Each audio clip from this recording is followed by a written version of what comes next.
నమస్తే, నేను మీ Gopi. Welcome back to మన టీవీ. ప్రస్తుతం మొదలుపడుతున్నారు మా పొలిటికల్ ఎడిటర్ కట్ట కార్తిక్ గారు ఉన్నారు, ఆయనతో మాట్లాడదాం. నమస్తే అండి.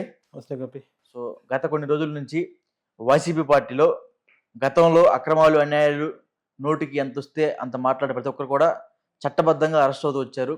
ఈరోజు విడుదల రజని ఆమె కూడా కొన్ని స్కాములు చేసింది, కొంతమందిని బెదిరించి కోట్ల రూపాయలు వసూలు చేసిందని ఆమె మీద ఒక కుంభకోణం పడిపోయింది. తర్వాత సజ్జల రామకృష్ణారెడ్డి మీద కూడా కేసులు పడతా వస్తున్నాయి.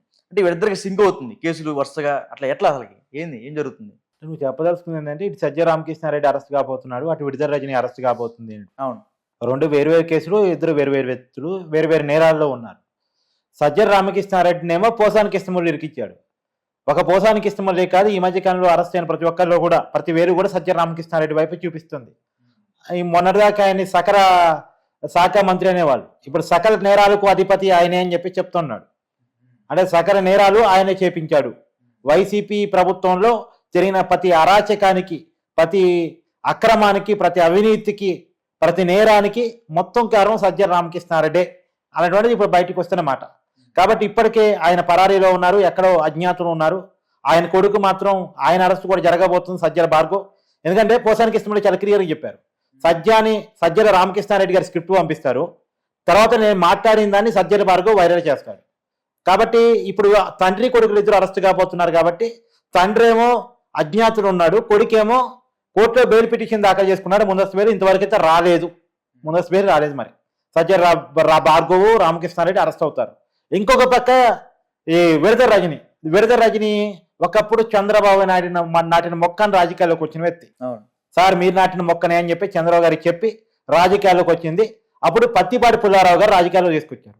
చివరికి ఆ పత్తిపాటి పుల్లారావు గారికి, చంద్రబాబు నాయుడు గారికి నామాలు పెట్టేసి వైసీపీలో జాయిన్ అయింది. ఆ కేవలం పదవుల కోసం ఉండే వ్యక్తి, పదవుల కోసం మాట మార్చే వ్యక్తి అని ఆ రోజు అర్థమైపోయింది.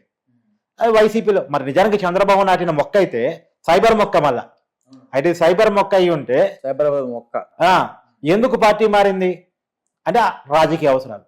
డబ్బులు ఉన్నాయి, అమెరికా నుంచి సంపాదించుకొని వచ్చినాయి, బయట విదేశాల నుంచి సంపాదించుకొని వచ్చినాయి. ఆ డబ్బులు ఖర్చు పెట్టి పదవులు కావాలి అనుకుంది. ఆ పదవులు వచ్చిన తర్వాత నాకు ఖర్చు పెట్టిన డబ్బును సంపాదించాలనుకుంది. వైసీపీలో ఎమ్మెల్యే అయింది. తక్కువ కాలంలో ఒక్కసారి ఎమ్మెల్యే అయినప్పుడు కూడా మంత్రి కాగలిగింది. అందులో వైద్య ఆరోగ్య శాఖకి మంత్రి కాగలిగింది. వైద్య ఆరోగ్య శాఖ మంత్రి అయినప్పుడు ఇప్పుడు అది పెద్ద ఎత్తున డబ్బులు వచ్చే శాఖ అందరికీ తెలుసు. ఆ డబ్బును గట్టిగా వేసింది, అవి సరిపోలేదు. అవి సరిపోక బెదిరింపులు దిగే ప్రయత్నం చేసింది. ఒక స్టోన్ కాస్త యజమాని నీ పరిశ్రమ మూపిస్తాను, నాకు డబ్బులు ఇవ్వకపోతాయని చెప్పేసి లింక్ పెట్టిందంటే ఒక ఐపీఎస్ ఆఫీసర్ ముందు పెట్టేసి. కాబట్టి అతను ఏం చేస్తాడు, అడుగుతుంది ఎవరు మంత్రి, బెదిరిస్తుంది ఎవరు ఐపీఎస్ అధికారి. మరి లొంగపోతే మొత్తం తన పరిశ్రమ మూతపడే అవకాశం కనపడతా ఉంది. ఏదో వాళ్ళు అడిగిందంత కాపని ఎంతో కొంత కోట్ల వ్యవహారం కాబట్టి ఆమె చేతికి ఇచ్చాడు. రూపాయి ఇటు. ఎందుకంటే బిజినెస్ చేసే వాళ్ళకి చాలా లూప్ హోల్స్ ఉంటాయండి. ఆ లూప్ హోల్స్ అడ్డం పెట్టుకుని సంపాదించడం వైసీపీ వాళ్ళకి ఆనవాయితీ కూడా. అది సజ్జల రామకృష్ణారెడ్డి గారి నుంచి మొదలుపెట్టి వైవి సుబ్బారెడ్డి గారి వరకు, విజయసాయి రెడ్డి గారి నుంచి మొదలుపెట్టి జగన్మోహన్ రెడ్డి గారి వరకు, వాళ్ళ పార్టీ అధినేత నుంచి కింది స్థాయి కార్యకర్తల వరకు వాళ్ళకి అది అలవాటు. ఇప్పుడు ఎవరి మీద కేసు చూడు, అది వల్లభ వంశీ మీద కేసు చూస్తావా, లేకపోతే మన ఇప్పుడు ఏం మీద కేసు చూస్తావా, లేదా కొడాల మీద కేసు చూస్తావా, లేదా ద్వారంపూడి మీద కేసు చూస్తావా, లేదా పెద్దిరెడ్డి మిథున్ రెడ్డి మీద కేసు చూస్తావా, అందరి మీద ఇలాంటి అభియోగాలు ఉంటాయి. వాళ్ళ పార్టీలో పనిచేసే ప్రతి నాయకుడి మీద ఇలాంటి అభియోగాలు ఉంటాయి. బెదిరింపులు, కబ్జాలు, తర్వాత దౌర్జన్యాలు, రౌడీజాలు, చాంపుటాలు, ఇవన్నీ వాళ్ళకి అలవాటుగా మారినటువంటి పనులు, వాళ్ళ నైజం అది. కాబట్టి ఈమె మీద కూడా అలాంటివి ఉన్నాయి. అంటే వాళ్ళ పార్టీలో పెరుగుతున్న తర్వాత సావాస దోషాలు ఏర్పడతాయి కదా అంటారు మామూలు పల్లెటూరులో. మా ఊడు మంచోడేనండి, పలానోడి సావాసం పట్టిన తర్వాత చెడిపోయాడండి అంటారు కదా.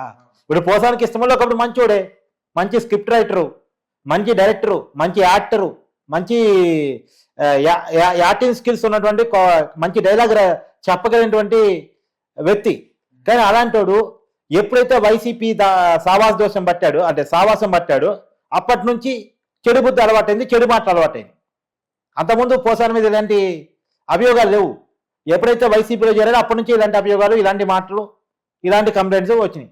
ఇప్పుడు ఈ విడుదల రజని కూడా అంతే. వైసీపీలో ఎప్పుడైతే జాయిన్ అయిందో ఆ మీద సహజంగానే వైసీపీ సావాస దోషాలు పడతాయి. కాబట్టి ఆ దోషాల్లో భాగంగా ఏమో కూడా దోషం చేయటం, అంటే తప్పు చేయటం, ఆ తప్పు ఇవాళ బయటికి తీసుకురావడానికి ఏసీబీ ప్రయత్నం చేయటం.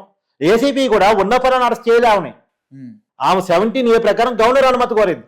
ఆమె మీద పూర్ణాత్మయం సెక్షన్ పెట్టి ఆమెను విచారించడానికి కానీ ఆమెను అదుపులో తీసుకోవడానికి కానీ గవర్నర్ అనుమతిని కోరింది. గవర్నర్ అనుమతి ఎందుకు అంటే గవర్నరు అంటే మంత్రిగా ఉండి తప్పు చేసిందని అభియోగం కాబట్టి ఇప్పుడు మాజీ మంత్రి ఆమె. కానీ ఆమె మీద కేసు ఏంటి? మంత్రిగా ఉండి బెదిరింపులకు పాల్పడింది, మంత్రిగా ఉండి అవినీతికి పాల్పడింది అన్నది కాదు. మంత్రిగా ఉండి కాబట్టి సహజంగా మంత్రి మండలి నియమించే అధికారం గవర్నర్ కాబట్టి గవర్నర్ పర్మిషన్ అడిగారు 17A ప్రకారం. గతంలో ఎప్పుడు చివరికి చంద్రబాబు నాయుడు గారిని అరెస్ట్ చేస్తున్నా సరే గవర్నర్ అనుమతి తీసుకోవాలి వైసీపీకి ప్రభుత్వం అప్పట్లో. కానీ ఇప్పుడు విడదల రజని లాంటి మంత్రిని అరెస్ట్ చేస్తున్నా సరే గవర్నర్ అనుమతి తీసుకుంటుంది ఇప్పుడున్న ప్రభుత్వం. చూడు చట్టంలో అంటే ప్రొసీజర్ ఎలా ఫాలో అవుతున్నారు అనుకుంటుంది. ఒకప్పుడు డైరెక్ట్ ముఖ్యమంత్రిగా పనిచేసేప్పుడు ఉన్నటువంటి అభియోగాల మీదే గవర్నర్ అనుమతి తీసుకోకుండా చంద్రబాబు గారిని అరెస్ట్ చేశారు. మంత్రిగా ఉండి తప్పు చేసిందన్న అభియోగాల మీద గవర్నర్ పర్మిషన్ తీసుకుని అరెస్ట్ చేస్తున్నారు. రేపు కేవలం ఏమదే కాదు, మొత్తం విడదల రజనీది మాత్రమే కాదు, రేపు ఏ మాజీ మంత్రిని అరెస్ట్ చేసినా సరే గవర్నర్ అనుమతి తీసుకునే అదుపులో తీసుకుంటారని ఇప్పుడు చెప్పగానే చెప్తున్నారు. రేపు జగన్మోహన్ రెడ్డి అరెస్ట్ కూడా గవర్నర్ అనుమతి తీసుకునే చేయొచ్చు. అది అంటే ఇండికేషన్ చట్టాన్ని చట్టబద్ధంగా మేము ఫాలో అవుతాం అనేటువంటిది. నిజానికి వీళ్ళు చెప్తున్నట్టు కక్ష సాధింపులతో చేస్తున్నారు, ప్రతీకారంతో చేస్తున్నారు, రెడ్ బుక్ రాజ్యాంగం ప్రకారం చేస్తున్నారు అంటే అసలు వితౌట్ ఎనీ పర్మిషన్ తీసుకుపోయి లోపలేస్తారు. అధికారంలోకి వచ్చిన వారం 10 రోజుల్లో లోపలేసి ఉండేవారు. వీళ్ళు చేసిన చేస్తలు అట్టున్నాయి, వీళ్ళు తిట్టిన తిట్టట్టు ఉన్నాయి. అంతే కదా, చంద్రబాబు నాయుడు గారిని, చంద్రబాబు గారి కుటుంబాన్ని, పవన్ కళ్యాణ్ గారి ఇంట్లో ఉన్న ఆడవాళ్ళని ఎలా తిట్టారో మనం చూసాం కదా. సో ఆ కోపం మనసులో ఉన్నప్పుడు, వీళ్ళ మీద అనేక కంప్లైంట్స్ ఉన్నప్పుడు, అనేక అవినీతులు చేశారు, అనేక అక్రమాలు చేశారు, అనేక మంది బెదిరించారు, అనేక భూములు కబ్జా చేశారని కంప్లైంట్ ఉన్నప్పుడు ఎంతసేపు లోపలేయటం ప్రభుత్వం అనుకుంటే. కానీ అలా అనుకోలే, ప్రొసీజర్ ప్రకారం పోదాం, చట్టం ఏం చెప్తుంది పోదాం, కొద్దిగా లేట్ అయినా సరే, కార్యకర్తలు కోపం వచ్చినా సరే, క్యాడర్ దిట్టుకున్నా సరే మనం మాత్రం పద్ధతిగానే పోదాం, వైసీపీ చేసిన తప్పులు మనం చేయొద్దు అనుకున్నారు. ఆ విధంగానే ముందుకు పోతున్నట్టు కనపడుతూ ఉంది. ఇప్పుడు గవర్నర్ అనుమతి ఇచ్చిన తర్వాతే ఆమెను విచారించడం, ఆమెను అదుపులో తీసుకోవడం జరిగింది. మొత్తం మీద గవర్నర్ కనుక ఈ 2-3 రోజులు అనుమతి ఇచ్చేస్తే ఈ వారంలో విడదల రజని అరెస్ట్ అయ్యే అవకాశం ఉంటుంది. అదే క్రమంలో ఇదే వారంలో అటు సజ్జల రామకృష్ణారెడ్డి గారు, సజ్జల భార్గవ్ గారు కూడా అరెస్ట్ అయ్యే అవకాశం ఉంటుంది. అంటే యాక్చువల్ ఇప్పుడు సజ్జల రామకృష్ణారెడ్డి గారు ఏ కేసులో అరెస్ట్ అవుతారు అంటే రామాయణం అంతా అయిని అంటే అదే ఇప్పుడు యాక్చువల్ అది పిట్టి కేసు కింద వచ్చింది కదా. ఎందుకు వస్తుంది? ఇప్పుడు కాదు, పిట్టి కేసు అయ్యి ఉంటే పోసానికి ఇష్టం వల్ల ఎందుకు అరెస్ట్ అయ్యాడు? ఆయన మాట్లాడారు కాబట్టి అరెస్ట్ అయ్యాడు. మాట్లాడిన దాన్ని అంటే యాక్చువల్గా నేరం చేయటం ఒక రకం, నేరం చేయించడం ఒక రకం. నేరం పెద్ద లేదని చూడు. ఇప్పుడు నేరం పోసానికి ఇష్టమూరి చేసిన పెద్దగా నీకు కనపడుతుంది. నేరం పెద్దనా? నేరం పోసానికి ఇష్టమూరి చేశారు పెద్దది. ఆ నేరం చేపించింది ఎవరు? సజ్జల రామకృష్ణారెడ్డి. సాక్ష్యం ఈ నేరం చేసినోడు చెప్తున్నారు కదా. నేరం చేసినోడే నేరం చేపించినోడు పలానోడు అని చెప్తున్నాడు. అంతకన్నా పెద్ద సాక్ష్యం కావాలి? ఎవరైతే నేరం చేశాడో, ఎవరైతే బూతులు మాట్లాడాడో, ఎవరైతే కులాల మధ్య విభేదాలు లేవనెత్తే ప్రయత్నం చేశాడో, ఎవరైతే సమాజంలో వైషమ్యాలు తీసుకురావాలని ప్రయత్నం చేశాడో, ఎవరైతే సమాజంలో అంతర్యుద్ధం తీసుకొద్దామని ప్రయత్నం చేశాడో అతనే చెప్తున్నాడు నాతో ఇవన్నీ మాట్లాడిన సజ్జల రామకృష్ణారెడ్డి గారు. అక్కడ వచ్చిన స్క్రిప్ట్ నేను చదివేవాడిని, అక్కడ వచ్చిన జీతం నేను తీసుకునేవాడిని. జీతం కోసం చేసిన పని తప్ప, నేను జీతగాని తప్ప నా సొంత అభిప్రాయం కాదు అని పోసానికి ఇష్టం ఒప్పుకున్న తర్వాత నిరాంగీకార పత్రం ఇచ్చి సంతకం పెట్టిన తర్వాత అది పిట్టి కేసు ఎలా అవుతుంది? రైట్. అంటే ఒకటి పిట్టి కేసు అంటే అది పోసాను అరెస్ట్ అయ్యి జరగదు. పోసాను అరెస్ట్ అయ్యాడు, కోర్టు ఒప్పుకుంది, రిమాండ్ విధించింది. కోర్టు రిమాండ్ విధించిందంటే నేరం పెద్ద అన్నట్టే కదా. కోర్టు అగ్రీ చేసిందంటే నేరం చాలా పెద్దది. ఆ నేరాన్ని చేపించినోడు ఎవరు? సజ్జల రామకృష్ణారెడ్డి. ముందస్తు బెయిల్ కూడా వచ్చింది వాళ్ళకి. ఎవరికి? సజ్జల రామకృష్ణారెడ్డి. ఏ కేసులో? ఈ కేసులో రాలే. ఈ కేసులో అప్లై చేసుకున్నాను ఇంకా రాలే. గతంలో వచ్చింది, ఏది వర్ర రవీందర్ రెడ్డికి సంబంధించిన పోస్టుల్లో వచ్చింది. కానీ ఈ కేసులో రాలే. ఏ కేసును ఆ కేసుగా చూడాలి. అంటే మర్డర్ ఒక సెక్షన్ ఉంటుంది, అత్యాచారం ఒక సెక్షన్ ఉంటుంది, దాడి ఒక సెక్షన్ ఉంటుంది, బెదిరింపు ఒక సెక్షన్ ఉంటుంది. ఇప్పుడు ఇది క్లియర్గా కులాల మధ్య వైషమ్యాన్ని రెచ్చగొట్టడం, మతాల మధ్య వర్గ విభేదాలు, 2 వర్గాల మధ్య చిచ్చు పెట్టే ప్రయత్నం చేయటం, సమాజంలో అంతర్యుద్ధానికి కారణమయ్యే ప్రయత్నం చేయటం, రెండోది ఆడవాళ్ళను దూషించడం. దీనికి సంబంధించినటువంటి సెక్షన్స్ దీంట్లో ఉన్నాయి. అందులోనూ ఇక్కడ చాలా క్లియర్ సెక్షన్ ఉంది. BNS act 311 section. 311 ఏంటి? వ్యవస్థీకృత నేరం. వ్యవస్థీకృత నేరం అంటే మనం కావాలని నేరాన్ని చేపించడం, ఒక ప్లాన్డ్గా నేరాన్ని చేపించడం. ఈ నేరం చేపించడానికి కారణాలు గతంలో చెప్పారు. మధ్య తరగతి వాళ్ళు రాజకీయాలకు రాకూడదు, ఆడవాళ్ళు రాజకీయాలకు రాకూడదు, పరువు గురించి ఆలోచించే వాళ్ళు రాజకీయాలకు రాకూడదు, జగన్మోహన్ రెడ్డి ప్రశ్నించే వాళ్ళు రాజకీయాలకు రాకూడదు. రాకూడదు అంటే ఏం చేయాలి? వాళ్ళందరి మీద, వాళ్ళ నాయకుడి మీద, వాళ్ళ నాయకుడి కుటుంబాల మీద ఆ ఇంట్లో ఉన్నటువంటి ఆడవాళ్ళ మీద బూతులతో విరిచిపడ్డారనుకో, మధ్యతరగతి వాళ్ళు ఆడవాళ్ళు రాజకీయాలు రావాలంటే భయపడతారు. పరువు గురించి ఆలోచించే వాళ్ళు రాజకీయాలకు భయపడతారు. ఇప్పుడు ఈ బూతులు కూడా ఏమాత్రం చెదరకుండా బెదరకుండా రాజకీయాలకు వచ్చారనుకో, వాళ్ళ మీద దాడులు చేయడం, ఆ దాడులకు కూడా బెదరకుండా రాజకీయాలకు వచ్చారనుకో వాళ్ళ మీద కేసులు పెట్టి జైల్లో వేయడం. ఇది వ్యవస్థీకృత నేరం. ఇది ఒక ప్లాంట్గా చేసినటువంటి నేరం. ఇదేమి అనుకోకుండా ఏదో మీడియాలో కూర్చుంటే మైక్ చేతికి వచ్చింది కదా అని ఆవేశపూర్తంగా వచ్చిన బూతులు కాదు.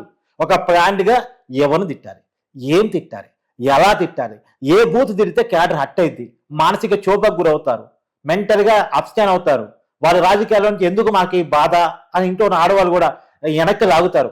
మమ్మల్ని తిట్టిస్తున్నావు, నువ్వు రాజకీయాల్లో పోయి ఎందుకు ఈ రాజకీయాలు అని చెప్పేసి ఇంట్లో వాళ్ళు బాధపడేటట్టు తిట్టాలి. ఇది ఒక ప్లాంట్గా చేసినటువంటి యాక్టివిటీ. ఈ నేరాన్ని చేపించింది ఎవరు? సజ్జల రామకృష్ణారెడ్డి. నేరం చేసింది ఎవరు? అది పోసానికి ఇష్టమర్రి, వర రవీందర్ రెడ్డి, కొడా నాని, ద్వారంపూడి, ఆర్కే రోజా, ఇలాంటి వాళ్ళంతా నేరం చేశారు. నేరం చేపించిన నువ్వు అరెస్ట్ చేయాలిగా మరి. ఓకే ఓకే థ్యాంక్ యూ అండి.